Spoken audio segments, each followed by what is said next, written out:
சந்தோஷமாயிருங்க, எப்பொழுதும் சந்தோஷமாயிருங்க. சந்தோஷம் இருங்க, எப்பொழுதும் சந்தோஷமாயிருங்க.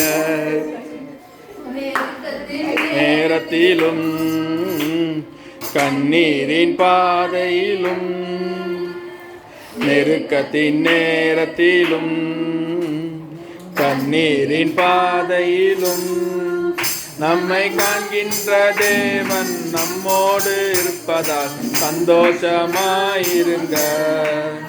நம்மை காண்கின்ற தேவன் நம்மோடு இருப்பதால் சந்தோஷமாயிருங்க. சந்தோஷமாயிருங்க,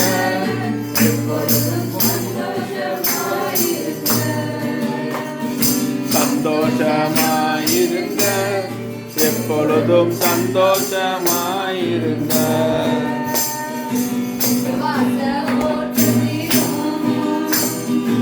ஊழிய பாதையிலும் விசுவாச ஓட்டத்திலும்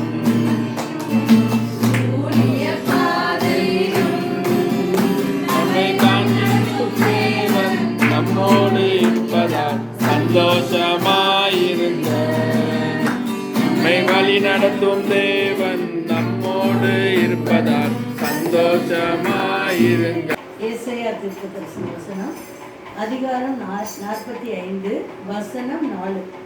வெண்கல கதவுகளை உடைத்து இருப்பு தாழ்பால்களை முறித்து அந்தகாரத்தில் இருக்கிற பொக்கிஷங்களையும் ஒளிப்பிடத்தில் இருக்கிற புதையல்களையும் உனக்கு கொடுப்பேன். நான் என் தாசனாகிய யாக்கோப்பின் நிமித்தமும் நான் தெரிந்து கொண்ட இஸ்ரவேலின் நிமித்தமும் நான் உன்னை பெயர் சொல்லி அழைத்து நீ என்னை அறியாதிருந்தும் உனக்கு நாமம் தரித்தேன். ஆமென்.